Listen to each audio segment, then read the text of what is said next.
that nice?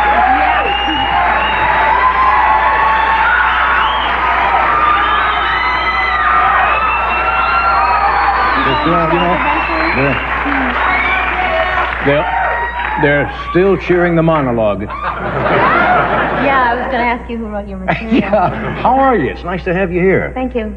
Yeah. I'm fine. Now that is a nice outfit. Thank you. You design a lot. Do you get into the design of your wardrobe? Well, when I'm doing a show, when I'm going on tour, or if I'm doing a movie, I collaborate with whoever the clothes designer is. But no, I mean, what I'm wearing right now is just something I bought in a lingerie store. Oh no! What? I may not be up on these things exactly, but what would you? What am I wearing? Yeah, if I went into a lingerie shop and I wanted to buy one of those for somebody. Come on, not for me, but for somebody. They'd probably. What would I call it? I mean, it's called a bustier. A bustier. Mm-hmm. Yeah. Ah, that's nice. Sounds good, doesn't it? Yeah, it sounds great. Yeah. Bustier, obviously, to enhance the bust. The bust line. Yeah. Well, it's French. Yeah. Yeah. Yeah. Well, it's very attractive. Thank you. I want to thank you for coming here tonight. I don't see you very often on television, except unless it's one of your specials. I saw you on Saturday Night Live once a couple of years ago, and you were excellent in that. Thanks. It was fun. This is the first talk show I've ever done. Really? Yeah.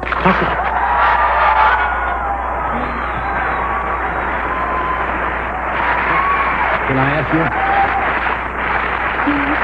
How come? I don't know. You feel uncomfortable when you do them? No, I don't feel uncomfortable. I don't know. I never thought about doing one. But I figured if I was going to present myself as a virgin to anyone, it should be you.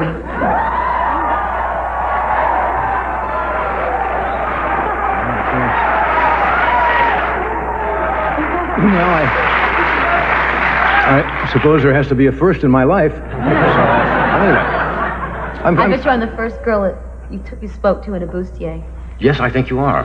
Yeah, at least on television. Yes. At least on television. Yeah. Well, I thank you for coming. It's nice to have you here tonight. There was a lot of excitement around here today. Yeah. When you got that kind of a reaction from the audience when you come out, do you get used to that? You really... Well, I don't want to say I get used to it, because then it sounds like, it's all blasé for me, because it's really exciting when everybody responds this way, but... A lot of people... That's nice to hear, because a lot of people that have had your success and when you walk out and people know you, do take it a little blasé. No, I love it. And it makes me feel good. Yeah. When people refer to you as, which they do, as sexy, is that now, a lot of women would say, oh, that's male chauvinism and I don't like that, and so forth and so on. Do you like that? Yeah. I like it. Why shouldn't I like it? Exactly. I'm still the same person I was before they called me that. You don't think you've changed? Since when? Since they called me that? Yeah. No. Definitely not. Yeah. Where were you from originally? I'm from Michigan. Michigan? Yeah. From Flint, was it? Or Flint, Michigan? Well, I was born in Bay City and grew up all around the suburbs of Detroit. Right. Yeah. So I'm a Midwestern girl in a bustier. I didn't see a lot of these, to be honest, when I grew up in the Midwest. You didn't? I didn't either. That's why I have so many now. Yeah, and I come If I had seen them, I wouldn't have been able to wear them. Yeah. Tell me about your family. You're Italian? Yeah. My mother's French. Right. Yeah, my father's Italian. And the name is pronounced? Ciccone. Ciccone? Yeah. Right. Strict family? Yes, very. In what way? No, I'm serious. I know a lot of Italian families, and they're very strict. Well, just ask me if I could do one thing, and I'll probably say no. Oh, you come to me, and I'll play your father. Okay. And you come in and say something. Okay, Dad, I want to know if I can go to the movies with my friend this Friday. What's his name? No, just say... It doesn't even get that far. Just say no. No, you can't go. That direct, right? Now, how old would you be? You have to be before... At any age? What? When you'd ask your dad to go to the movies, how old would you be? Any age. And he'd say no automatically? Well, my father liked to focus on schoolwork and chores around the house and church and stuff. Well, that's good, solid. Yeah. Solid upbringing. And you're one of 7? 8. 8 children? Yeah. Where are you in the line? I'm the oldest girl. I have 2 older brothers. The oldest? Yeah. Was your dad strict with all the children? Well, he's not so strict with the the 2 youngest, but I think that happens. You know, you try out all your things, and then you get to the bottom, and you say, "What the hell? They're all going to turn out the same anyway." How old were you? How old were you when you felt comfortable walking in, saying, "Hey, I'm going to go out on a date"? And oh, well, I never felt comfortable when I was living at home. Really? No, but I left home when I was 17, so. Right. Would he allow you to wear makeup? No. No makeup? No. Dancing would be out, I suppose. No, I was allowed to take dance lessons, but I think my father really wasn't too fond of the idea. Yeah. Yeah, I mean, he thought, well, that's a nice little whimsical, hobby, but, what are you really going to do with your life? Yeah, but your folks had old-fashioned values, and there's nothing wrong with that. No, because I wouldn't have turned out the way I was if I didn't have all those old-fashioned values to rebel against, so. Yeah. Good answer. We'll take a break. We're coming right back. Stay where you are.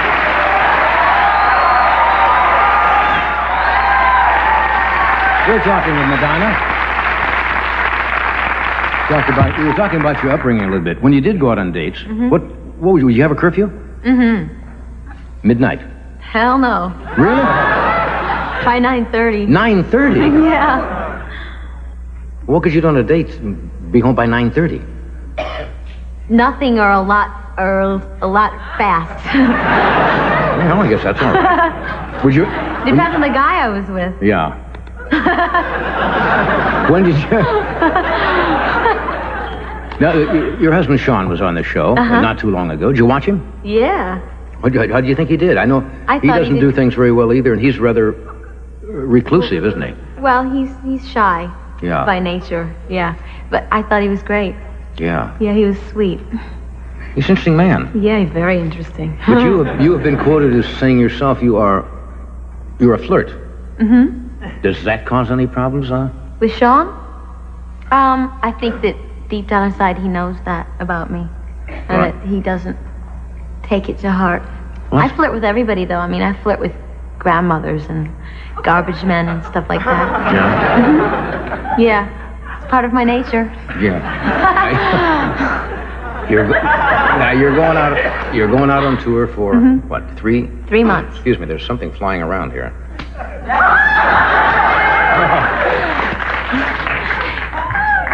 Must be that mousse that you put in your hair. What?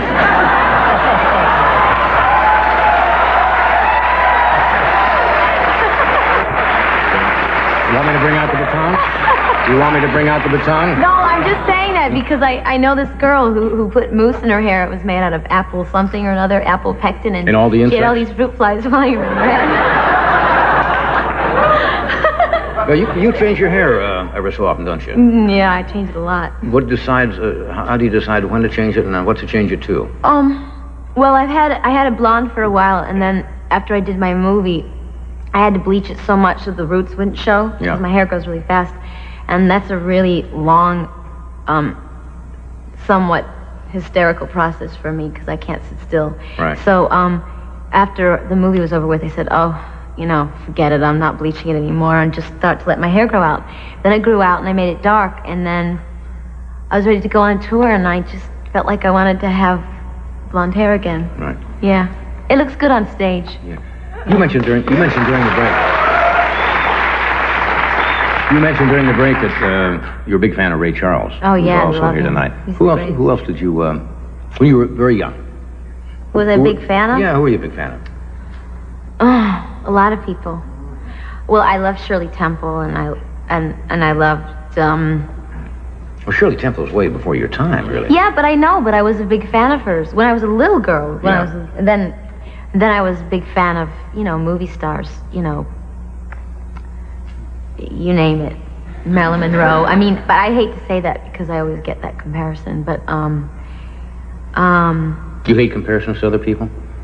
Well, they get a little tiresome after a Yeah. while, especially if they're the same thing over and over Yeah, again. and they compare you to Marilyn Monroe occasionally. Yeah, but that's just because we have the same hair color.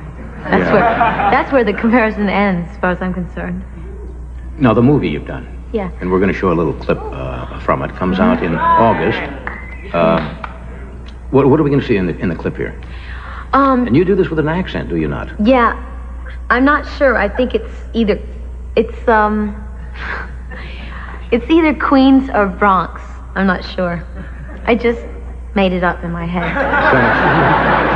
An Eastern New York accent somewhere in Queens or the Bronx. I mean, I spent a lot of time in Manhattan. Yeah. It could be Brooklyn, but I spent a lot of time in Manhattan, and I heard it a lot. I don't know exactly where it's from, but right. Probably a combination of all New York accents, right? Yeah. So what's the scene? Is it the scene is I get released from jail, and this tax attorney guy comes to pick me up, Griffin Dunn. He comes to get me, and he's supposed to take me to the bus. That's all he has to do, just get me on the bus that takes me back home. But I don't want to get on the bus to go back home. I just got out of jail, and that's the last thing I want to do is go back home. And so I pretty much botch up all of his plans and for the next few days. And I somehow get the keys to his rolls and get in it and drive myself. And then I see a mall, and I really want to go shopping. I have been in jail for 4 years. What can a girl do? So so that's what the scene is. Okay, watch the monitor.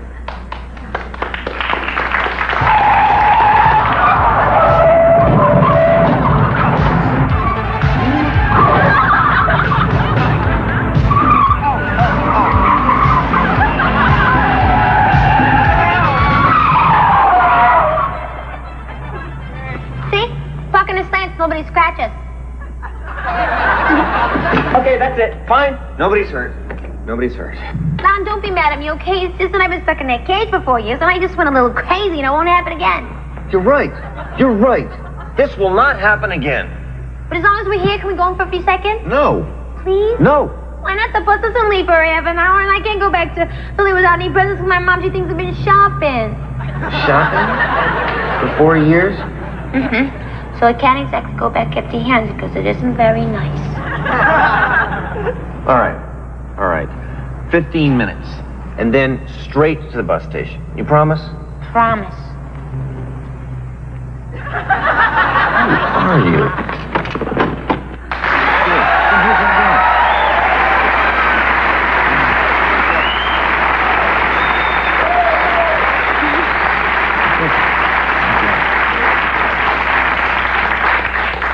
Tell me about your days as a waitress. Somebody told me you were a waitress at one time. Yeah, but I wasn't really good. Yeah. A lot of actors, I don't know why, I guess, so they can do that and then still Well, I wasn't look like for a work. waitress at like nice restaurants. I could only get jobs in... Where'd this happen? Detroit? In Michigan? Or No, New York. In New York City? No, like Dunkin' Donuts and They have waitresses at Dunkin' Donuts? Well, yeah, there's like a counter where you have coffee and donuts. Yeah. Yeah. You can't go too far wrong with coffee and donuts. I know, but I was playing with the jelly squirter machine one day. And I got fired. Playing with a jelly squirter. Yeah, there wasn't any donuts. I just kept pushing the jelly squirter. So that didn't last long? No. What else do you do for a living? Did I do for a living? Yeah. Well, I worked as a hat check girl at the Russian Tea Room for a while. That was fun because I got to meet lots of celebrities and stuff. When I was a young starstruck girl. Yeah. You went to New York all on your own? Mm-hmm. Yeah. No, I don't understand that. Here you say you had to be home by 9:30 when you're living with your folks. Yeah. And all of a sudden your dad said, Oh, he didn't say take go off ahead. to New York? I didn't have his blessing. Oh. No, I just left. Was it an unhappy situation? Well, no. I mean, he wasn't cursing me or anything. He wanted, I got a scholarship to go to the University of Michigan, and he wanted me to do that. Mm-hmm. I can understand that. And, you know, I just said I wanted to go to New York and be a dancer, and that's not really something you can bank on. And so he wasn't thrilled about that, but I went anyways. And now? And now here I am, and I'm not sorry I did it. Yeah. You have to make your move. Oh, and now that was my father. Yeah. Oh, sorry. No, that's all right. And now how? And now my father, he's not exactly, doesn't have a shoe in his mouth or anything, because that's not my father's style. Right. But I think he's very proud of me, so. I'm sure he is. Yeah. I'm sure he is. And he has every right to be. Yeah. Yeah, Dad. Yeah, Dad. Hey, Dad. No more 9:30s. Exactly. We'll be right back. Stay where you are. I would thoroughly love it, of course. Yeah. Madonna, I hope you'll come back with us. I hope you had a good time. Thank you both. We'll see you tomorrow night with Dennis Miller and Randy Graff and Les Miserables. Good night. Next on Late Night with David Letterman, David welcomes Arnold Schwarzenegger and singer Denise Williams. Then start your day with NBC News at sunrise. And tomorrow morning on Today, a talk with Susan Sarandon.